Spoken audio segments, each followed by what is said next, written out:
Time for the market report. Prices still rising. Especially in row crops, even though they've still got some catching up to do overall. We'll get into it, but first, the numbers. What were the week's biggest gains and losses? And then some new data on cattle prices and what's moving the markets. And finally, we talk with Extension row crop economist Dr. Will Maples on how things look right now and what could be around the corner. So, markets closed the week trending up. Row crops got the best of it while livestock a mixed bag. Let's take a look. The week's biggest gain, sugar, up over ½ cent, a near 3¼ % increase from the previous week. The week's biggest loss, lumber, down 19½ bucks, an over 3¼ % decrease from the previous week. So, we've seen cattle prices wax and wane this year, mostly staying up due to herd rebuilding, an issue we've been talking about all year. Some new reports reveal how well that rebound is coming and shows us just how much cattle prices have risen, along with some new reasons.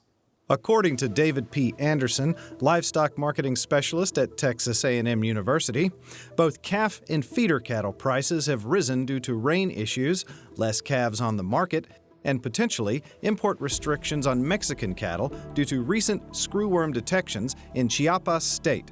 In the last month, lightweight calf prices have risen $30 per hundredweight. 5 to 600 pound steers are up $20 per hundredweight, and 7 to 800 pound feeders are up $80 per hundredweight in the southern plains. A lessening of drought conditions seems to have lent a hand, with recent rains boosting late pasture grazing along with pond and tank water. That being said, less cattle on hand still affecting prices. According to Kenny Burdine from the University of Kentucky, recent cheaper feed prices have allowed the herd to continue its rebound from the culling several years ago. They've also encouraged farmers to push their feeder cattle to higher weights. As a result, projections show a slight increase in beef production this year, despite slaughter down nearly 3.5%. In the row crop market's a pretty slow time of the year post-harvest in the U.S., and attention being given to the Brazilian crop.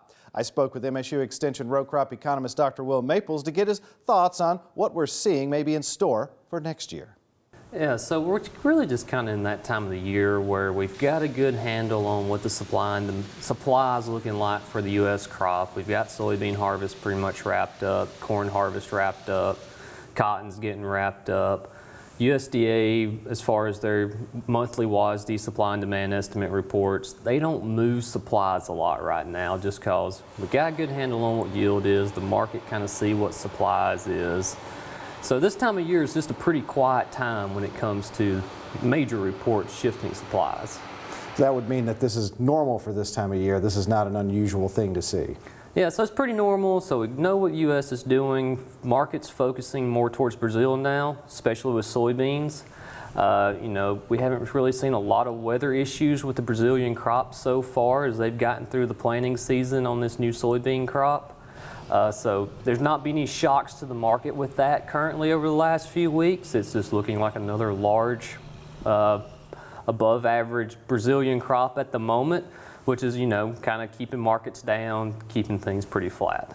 And that's pretty interesting considering that we do have an abundance of stocks as it is right now, and yet it looks like maybe the crop this year looked like it turned out pretty good, and next year's might turn out pretty good too. Yeah, so if you look at the U.S. soybean crop and corn crop, we had two really good crops. If you look at soybeans globally also, though, we're sitting at record high just global soybean stocks. With Brazil producing more year over year, there's just a lot of soybeans out there at the world level, which is another factor we see that's keeping prices lower. Well, speaking of global things in general, so with this oncoming administration, there's been a lot of talk about tariffs, and we've seen how that impacted agricultural last time. So what do we expect to see in the future if these tariffs go into effect in agriculture? There's a lot of speculation now of these tariffs, what's going to happen. We saw more news this week about tariffs going on in Mexico and Canada, and we are seeing some interesting things in like the corn export market to Mexico. It has really picked up the last month or so, export sales of corn to Mexico. And kind of the idea is we think Mexico might be go ahead and buying up now, just in case of any type of tariffs going into effect later on. But really what in ag, what we are concerned with is any of the retaliatory tariffs, especially coming back from China. because our major exports to China are ag goods. So that's just what they can hit us with. If we place tariffs on imported steel or electronics or anything like that from China, they have to hit us back with something that we actually sell to them, which unfortunately for the U.S. is mainly soybeans and pork, corn, ag commodities. So any type of retaliatory tariffs, as we saw in 2018, could have a drastic effect on our markets. I mean, last time was a 25% tariff on soybeans. That's just basically an extra 25% tax on consumers to buy those soybeans from the U.S. And that's it for a deeper look into the markets. We're in a slow time market-wise, but with an upcoming administration leaving room for uncertainty, things could get interesting.